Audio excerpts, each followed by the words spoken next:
بسم اللہ الرحمن الرحیم۔ السلام علیکم ناظرین، آج کی اس ویڈیو میں ہم آپ کے ساتھ شیئر کرنے والے ہیں ہیکل سلیمانی اور تابوت سکینہ کے بارے میں۔ آپ سے درخواست کرتے ہیں کہ ویڈیو کو آخر تک ضرور دیکھیے گا۔ ہیکل سلیمانی در حقیقت ایک مسجد یا عبادت گاہ تھی جو حضرت سلیمان علیہ السلام نے اللہ کے حکم سے جنات سے تعمیر کروائی تھی تاکہ لوگ اس کی طرف منہ کر کے یا اس کے اندر عبادت کریں۔ ہیکل سلیمانی کی تعمیر سے پہلے یہودیوں کے ہاں کسی بھی باقاعدہ ہیکل کا نہ کوئی وجود اور نہ اس کا کوئی تصور تھا۔ اس قوم کی بدوؤں والی خانہ بدوش زندگی تھی۔ ان کا ہیکل ایک خیمہ تھا۔ اس خیمے میں تابوت سکینہ رکھا ہوتا تھا جس کی جانب یہ رخ کر کے عبادت کیا کرتے تھے۔ روایات کے مطابق یہ تابوت جس لکڑی سے تیار کیا گیا تھا اسے شمشاد کہتے ہیں اور اسے جنت سے حضرت آدم علیہ السلام کے پاس بھیجا گیا تھا۔ حضرت موسیٰ علیہ السلام تک پہنچا تھا۔ اس مقدس صندوق میں حضرت موسیٰ علیہ السلام کا عصا،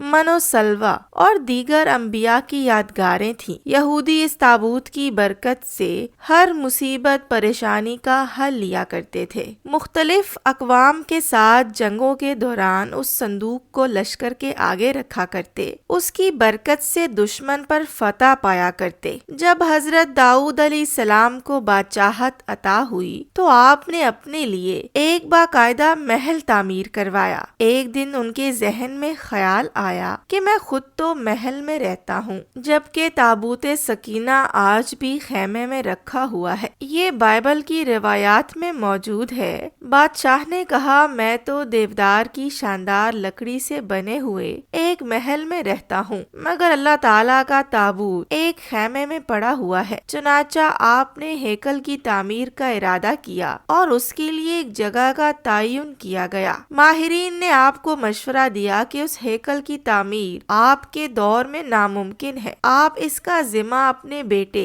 حضرت سلیمان علیہ السلام کو دے دیجیے۔ چنانچہ حضرت سلیمان علیہ السلام نے اپنے دور حکومت کے چوتھے سال میں اس کی تعمیر کا باقاعدہ آغاز کیا۔ اس کی بناوٹ اور مضبوطی سے اندازہ کیا جا سکتا ہے کہ یہ تعمیر انسانوں کے بس کی بات نہیں تھی۔ اتنے بھاری اور بڑے پتھروں کو ان جنات کی طاقت سے چنا گیا تھا جن پر حضرت سلیمان علیہ السلام کی حکومت تھی۔ ہیکل کی پہلی تعمیر کے دوران ہی حضرت سلیمان علیہ السلام اس دنیا سے رخصت ہو گئے، لیکن جنات کو پتہ نہ چل سکا اور انہوں نے ہیکل کی تعمیر مکمل کر دی۔ یہ واقعہ آپ نے پہلے بھی کہیں نہ کہیں ضرور پڑھا ہوگا کہ حضرت سلیمان علیہ السلام کی روح اللہ نے دوران عبادت ہی قبض کر لی، لیکن اس کی ترکیب کچھ اس طرح بنی کہ آپ ایک لکڑی پر سر اور کمر رکھ کر عبادت میں مصروف ہو گئے اور اس لکڑی کے سہارے سے یوں لگتا تھا کہ آپ اب بھی عبادت کر رہے ہیں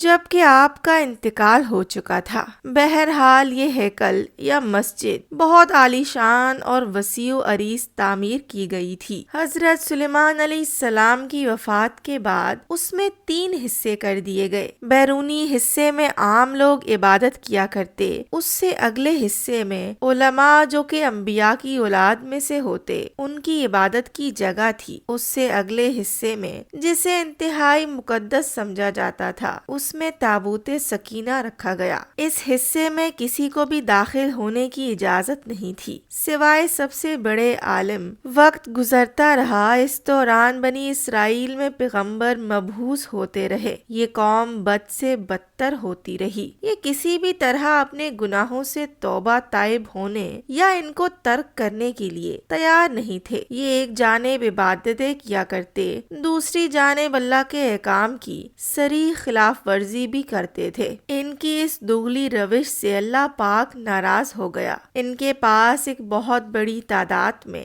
انبیاء بھی بھیجے گئے، لیکن یہ قوم سدھرنے کو تیار نہ تھی، حتیٰ کہ ان کی شکلیں تبدیل کر کے بندر اور سور تک بنائی گئیں، لیکن یہ گناہوں سے باز نہ آئے۔ تب اللہ نے ان پر لعنت کر دی۔ 586 قبل مسیح میں بخت نصر نے ان کے ملک پر حملہ کیا۔ ان کا ہیکل مکمل طور طور پر تباہ و برباد کر دیا۔ ہیکل میں سے تابوت سکینہ نکال لیا گیا۔ اس کے بارے میں آج تک معلوم نہ ہو سکا کہ بخت نصر نے اس کا کیا کیا۔ کچھ لوگوں کا کہنا ہے کہ اس مقدس صندوق کی مزید توہین سے بچانے کے لیے اسے اللہ پاک کے حکم سے کسی محفوظ مقام پر معجزانہ طور پر چھپا دیا گیا، جس کا کسی انسان کو علم نہیں، لیکن یہودی اس کی تلاش میں پورے کرۂ ارض کو کھود ڈالنا چاہتے ہیں۔ ایک اور دلچسپ بات، عام طور پر تاریخ دان ہیکل کی 2 دفعہ تعمیر اور 2 دفعہ تباہی کا ذکر کرتے ہیں۔ تاریخ کے مطالعے سے ایک بات میرے سامنے آئی کہ ایسا نہیں، اس ہیکل کو 3 بار تعمیر کیا گیا، لیکن اس کے ساتھ بھی ایک دلچسپ کہانی وجود میں آئی۔ ہیروڈ بادشاہ، جو کہ حضرت عیسیٰ علیہ السلام کی پیدائش سے چند سال پہلے کا بادشاہ ہے، اس نے جب اس کی بہتر طریقے سے تعمیر کی نیت کی تو یہودیوں کے دل میں خوف پیدا ہوا کہ اگر اسے نئے سرے سے تعمیر کے لیے گرایا گیا تو دوبارہ تعمیر نہیں ہوگا۔ ہیروڈ نے ان کو بہلانے کے لیے کہا وہ صرف اس کی مرمت کرانا چاہتا ہے، اسے گرانا نہیں چاہتا۔ چنانچہ سن 19 قبل مسیح میں اس نے ہیکل کے ایک طرف کے حصے کو گرا کر اسے تبدیلی کے ساتھ اور کچھ وسیع کر کے تعمیر کروایا۔ یہ طریقہ کامیاب رہا اور یوں یہودیوں کی عبادت میں خلل ڈالے بغیر تھوڑا تھوڑا کر کے ہیکل گرایا جاتا اور اس کی جگہ نیا اور پہلے سے مختلف ہیکل وجود میں آتا رہا۔ یہ کام 18 ماہ میں مکمل ہوا اور یوں تیسری بار ہیروڈ کے ذریعے ایک نیا ہیکل وجود میں آ گیا۔ کچھ عرصہ بعد حضرت عیسیٰ علیہ السلام کا ظہور ہوا۔ اللہ کے اس رسول پر ایک بار پھر یہودیوں نے حسب معمول مظالم کے پہاڑ توڑنے شروع کر دیے۔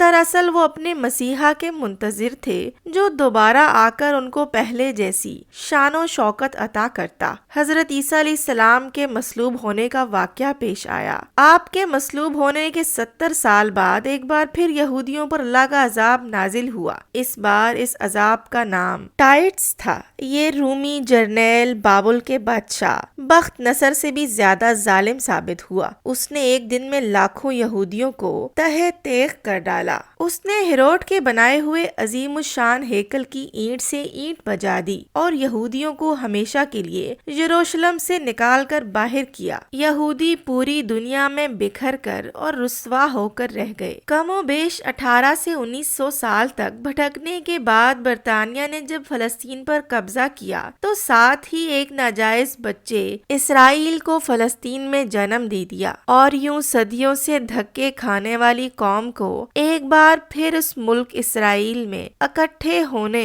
رہنے کی اجازت مل گئی۔ لیکن یہ قوم اپنی ہزاروں سال پرانی گندی فطرت سے باز نہ آئی۔ یہ برطانیہ کے جنم دیے ہوئے اسرائیل تک محدود نہ رہے، ایک بار پھر ہمسایہ ممالک کے لیے اپنی فطرت سے مجبور ہو کر مصیبت بننے لگے۔ 5 جون 1967 کو اس نے شام کی گولان کی پہاڑیوں پر قبضہ کر لیا۔ 1968 میں اردن کے مغربی کنارے پر قابض ہو گئے۔ اسی سال مصر کے علاقے پر بھی کنٹرول کر لیا۔ آج اس قوم کی شرارتیں اور پھرتیاں دیکھ کر اندازہ ہوتا ہے کہ یہ آج سے 2-3 ہزار سال پہلے بھی کس قدر سازشی رہے ہوں گے، جس کی وجہ سے اللہ نے ان پر لعنت کر دی تھی۔ مسلمان ممالک کی بغیرتی اور بزدلی کی وجہ سے اب اس نے پوری دنیا کے مسلمان ممالک میں آگ لگا کر رکھ دی ہے۔ اب ان کا اگلا مشن جلد از جلد اسی ہیکل کی تعمیر ہے اور اس ہیکل میں تخت داؤد اور تابوت سکینہ کو دوبارہ رکھنا ہے تاکہ ایک بار پھر یہ اپنے مسیحا کے آنے پر پوری دنیا پر اپنی حکومت قائم کر سکے۔ وہ یہ کام انتہائی تیز رفتاری سے کر رہے ہیں۔ اس ہیکل کی تعمیر کے نتیجے میں یہ پوری دنیا جنگ کی آگ کی لپیٹ میں آ جائے گی۔ امریکہ کے صدر ڈونلڈ ٹرمپ کا اسرائیل کے دارالخلافہ کی تبدیلی کا اعلان بھی اسی سلسلے کی ایک کڑی ہے، لیکن مسلمان اقوام کو کوئی پرواہ نہیں۔ آپ اندازہ کیجئے یہودیوں کو جس بستی میں بخت نصر نے قیدی بنا کر رکھا تھا وہ اس کو آج تک نہیں بھولے۔ انہوں نے اسرائیل بنانے کے بعد اپنے شہر کا نام اسی بستی کے نام سے رکھ لیا، جبکہ ہم مسلمان مسلمان اس مسجد اقصی کو بھی بھول چکے ہیں جہاں ہمارے نبی کریم صلی اللہ علیہ وآلہ وسلم نے معراج کا سفر شروع کیا تھا۔ یہودی آج تک بار بار گرائے گئے ہیکل کو نہیں بھولے، حتیٰ کہ اس میں رکھے تابوت سکینہ کی تلاش میں پوری دنیا کو کھود دینا چاہتے ہیں، جبکہ ہم کو یہ بھی یاد نہیں کہ عراق میں کتنے انبیاء اولیاء کے مزارات پچھلے کچھ عرصے میں بم لگا کر شہید کر دیے گئے ہیں۔